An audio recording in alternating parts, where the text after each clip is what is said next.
segar mawar dalam jambangan, jadi hiasan si anak dara.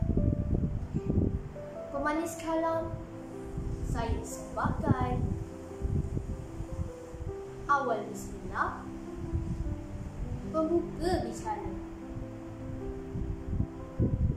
Bismillahirrahmanirrahim.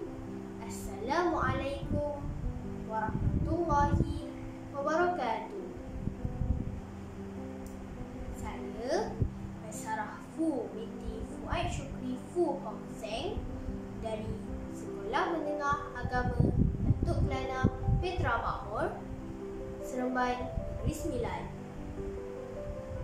Kod sekolah NFT 4003. Saya ingin membicarakan sebuah buku yang merupakan salah satu buku kegemaran saya yang bertajuk KAMU. Seperti mengeja pula kan? KAMU bermaksud kerana adamu manisnya upah. Buku ini ditulis oleh Syukla Arwah dan mempunyai 244 surat yang diterbit oleh Putih Press.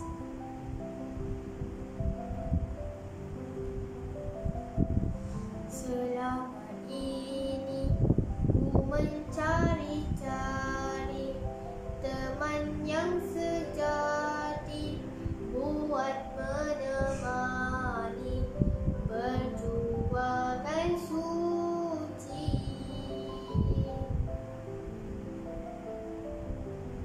Buku ini menceritakan tentang dua orang sahabat, iaitu Haziq Ilham dan Uwais Al-Qarni yang hidup di dunia yang berbeza. Haziq hidup dengan penuh kasih sayang, sedangkan Uwais diuji dengan kehilangan dan kisah silam. Baru saja Uwais merasa bahagia, dia diuji pula dengan masalah kesihatan, iaitu kanser paru-paru.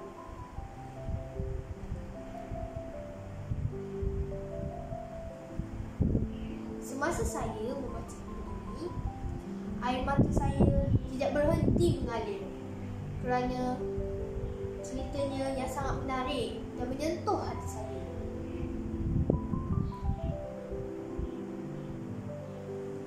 Banyak juga pengajaran yang saya dapat daripada buku ini. Antaranya, kita hendaklah sentiasa bersyukur dengan nikmat yang Allah berikan kepada kita.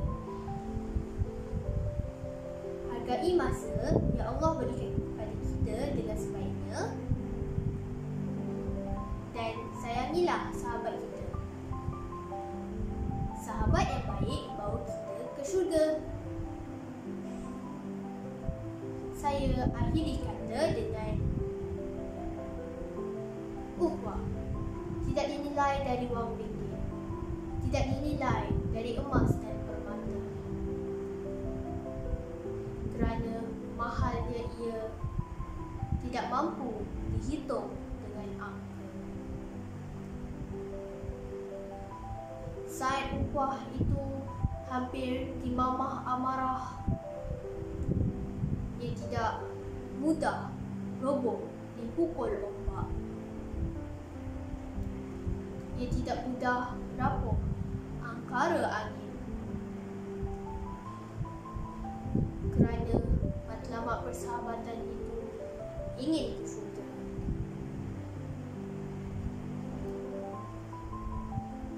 Itu sahaja daripada saya. Wabillahi taufiq wal hidayah.